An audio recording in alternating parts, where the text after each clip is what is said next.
എന്നതിക്രമം നിമിത്തം മുറിവേറ്റവനേ, എന്ന കൃത്യം നിമിത്തം തകർന്നോനേ, എനിക്കായി രക്ഷ നൽകിയോനേ, എന്നെ വീണ്ടെടുത്തവനേ, നിനക്കായി ഞാൻ എന്നെന്നും ജീവിക്കും. ദൈവവചന ചിന്തകൾ കേൾക്കുന്ന എല്ലാ മാന്യ ശ്രോതാക്കൾക്കും ക്രിസ്തീയ വന്ദനം. കൊരിന്ത്യർക്കെഴുതിയ 1-ാം ലേഖനം 7-ാം അധ്യായം 11-ാമത് വാക്യം. ആ വാക്യത്തിൽ ഇങ്ങനെ ഒരു പ്രസ്താവന പൗലോസ് ഓർമ്മപ്പെടുത്തുന്നുണ്ട്. ഭാര്യ ഭർത്താവിനെ വേർപിരിയരുത് എന്നുള്ള വാക്കാണ്. ഇവിടെ ഓർമ്മപ്പെടുത്തുന്ന പദം എന്താണെന്ന് ചോദിച്ചാൽ, യഹൂദന്മാരുടെ ഇടയിൽ പെൺകുട്ടികൾ ജനിച്ച് അവർക്ക് പ്രായപൂർത്തിയായ ശേഷമോ അതിനു മുൻപോ മാതാപിതാക്കൾ അവരുടെ സ്വന്തം താൽപ്പര്യപ്രകാരം പെൺകുട്ടികൾക്ക് വിവാഹം ആലോചിക്കുകയും അങ്ങനെ വിവാഹങ്ങൾ നടത്തുവാൻ തീരുമാനിക്കുകയും ചെയ്യാറുണ്ട്. എന്നാൽ മാതാപിതാക്കൾ കണ്ടെത്തിയ പുരുഷനെ ആ പെൺകുട്ടിക്ക് യോഗ്യമായി തോന്നുന്നില്ല എങ്കിൽ പട്ടണവാതിക്കലേക്ക് കടന്നു ചെന്ന് മൂപ്പന്മാരോട് കാര്യം ബോധ്യപ്പെടുത്തുകയും ആ വിവാഹത്തിൽ നിന്ന് അവർക്കൊഴിഞ്ഞു മാറുവാൻ സാധിക്കുകയും ചെയ്യും എന്നുള്ളതാണ്. എന്നുവച്ചാൽ സ്ത്രീക്കും പുരുഷനും തുല്യ അവകാശമുണ്ടായിരുന്നു എന്നും അഭിപ്രായ സ്വാതന്ത്ര്യവും തിരഞ്ഞെടുപ്പിനുള്ള സ്വാതന്ത്ര്യവും കൃത്യമായ തലത്തിൽ പെൺകുട്ടികൾക്കും ആൺകുട്ടികൾക്കും ഉണ്ടായിരിക്കുന്നു എന്നുള്ള പദമാണ് അവിടെ ഓർപ്പിക്കുന്നത്.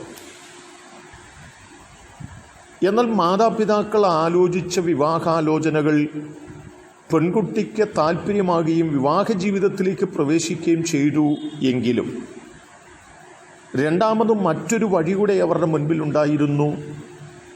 പരസ്പരം സമ്മതത്തോടും അനുമതിയോടും അനുവാദത്തോടും കൂടി വേർപിരിയുവാനായിട്ട് അവകാശം അവർക്കുണ്ടായിരുന്നു. അങ്ങനെ വേർപിരിയുന്നു എങ്കിൽ ആ സ്ത്രീ ഒരിക്കലും മറ്റൊരു പുരുഷനെ വിവാഹം കഴിക്കാൻ പാടുള്ളതല്ലെന്നും വീണ്ടും ഭർത്താവിനോടുകൂടെ ജീവിപ്പാൻ ആഗ്രഹമുണ്ടെങ്കിൽ വേർപിരിഞ്ഞ ആ പുരുഷനെ തന്നെ വിവാഹം കഴിക്കണമെന്നുമാണ് യഹൂദന്മാരുടെ ഇടയിലെ നിയമം എന്ന് പറയുന്നത്.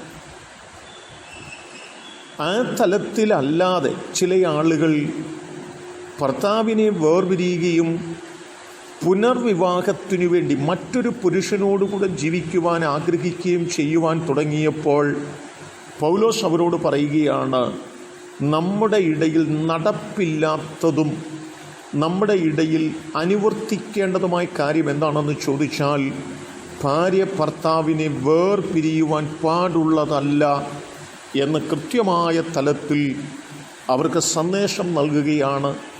അങ്ങനെ വേർപിരിയുകയും മറ്റൊരു പുരുഷനെ വിവാഹം കഴിക്കുകയും ചെയ്യുന്നത് ദൈവത്തിൻ്റെ സന്നിധിയിൽ പാപമാണെന്നും അനീതിയാണെന്നും ബോധ്യപ്പെടുത്തുന്ന പദങ്ങളാണ് ഈ വചനത്തിലൂടെ പൗലോസ് അപ്പോസ്തലൻ ഓർമ്മപ്പെടുത്തുന്നത്.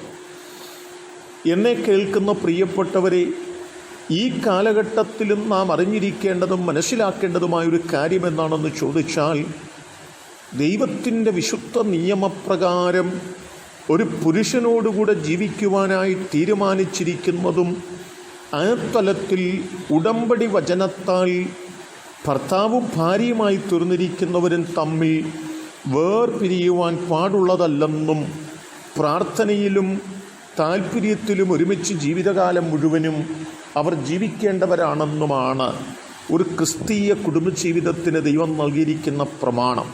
ആ പ്രമാണത്തെ കാത്തു സൂക്ഷിപ്പാനും ആ നിലകളിൽ ജീവിപ്പാനും നമുക്ക് ഉത്സാഹിക്കുന്നവരും അതിനുവേണ്ടി നമ്മെ സമർപ്പിക്കുന്നവരും പ്രാർത്ഥിക്കുന്നവരുമായി തീരാം. അതിന് ദൈവം നമ്മെ സഹായിക്കട്ടെ.